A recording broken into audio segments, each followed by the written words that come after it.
লাগে টাকা দেবে গৌরী সেন। বাংলায় বহুল প্রচলিত এই প্রবাদটির গৌরী সেন আসলে কে?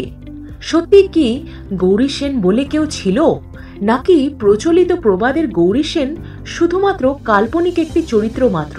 জানাবো আজকের ভিডিওতে আপনাদের। ষোড়শ শতকের শেষের দিকে আনুমানিক 1580 খ্রিস্টাব্দে তৎকালীন হুগলি জেলার বালা গ্রামে, যেটি বর্তমানে হাওড়া জেলার বালি, সেখানে গৌরী সেন ওরফে গৌরীশঙ্কর সেনের জন্ম হয়েছিল। অনেকের মতে তিনি মুর্শিদাবাদ জেলার বহরমপুরে জন্মগ্রহণ করেছিলেন।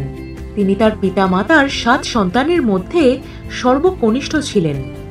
গৌরী সেনের পূর্বপুরুষ পুরন্দর সেন সপ্তগ্রাম পতনের পর বালিতে এসে বসবাস শুরু করেছিলেন। গৌরী সেনের বাল্য জীবন সম্পর্কে বিশেষ কিছুই তথ্য পাওয়া যায়নি।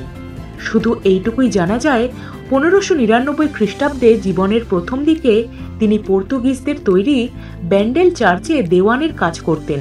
পরবর্তীকালে মুঘল শাসকের তৎপরতা বৃদ্ধি হলে সাংসারিক পরিস্থিতি সামাল দিতে 1632 খ্রিস্টাব্দে তিনি বৈদেশিক বাণিজ্য শুরু করেন।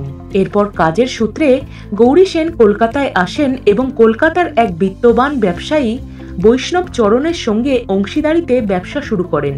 সেই সময় কাপড়, শস্য, তেল, দস্তা ইত্যাদির ভালো বাজার ছিল, আর কলকাতার বড় বাজার ছিল তার ব্যবসার ক্ষেত্র। বিভিন্ন জায়গা থেকে শস্য নিয়ে গৌরী সেন চাহিদা মতো নৌকা করেই জলপথে বিভিন্ন জায়গায় তা রফতানি করত। সততা আর বুদ্ধির জোরে ব্যবসায় খুব তাড়াতাড়ি শ্রীবৃদ্ধি ঘটেছিল গৌরী সেনের। পুরনো কলকাতার আহিরি টোলায় প্রাসাদের মতো বাড়িও তৈরি করেছিলেন তিনি। একবার গৌরী সেন এবং বৈষ্ণবচরণ শেঠ দুজনে মিলে ডুবে যাওয়া 7টি দস্তা বোঝাই নৌকা নিলামে কেনেন। পরে গিয়ে দেখা যায় আসলে দস্তার নিচে রূপো লুকিয়ে পাচার করা হচ্ছিল।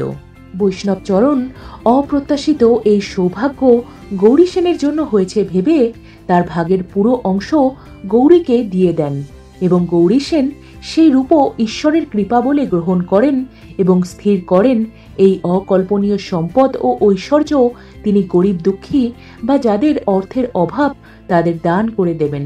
ভাবনামতো 1599 থেকে 1600 খ্রিস্টাব্দ থেকেই তিনি মুক্ত হস্তে দান ধ্যান শুরু করে দেন। কন্যা দায়গ্রস্ত পিতা কিংবা দেনাগ্রস্ত বা রাজদারি বিপদগ্রস্তের সাহায্যে তিনি মুক্ত হস্তে দান করতেন। জনহিতকর কাজেও তার সহযোগিতা ছিল পূর্ণ মাত্রায়। অনেকের মতে তিনিই ছিলেন হুগলির গৌরীশঙ্কর শিব মন্দিরের প্রতিষ্ঠাতা। গৌরী সেন বিয়েও করেছিলেন এবং তার হরেকৃষ্ণ সেন এবং মুরলীধর সেন নামে 2টি পুত্রও ছিল।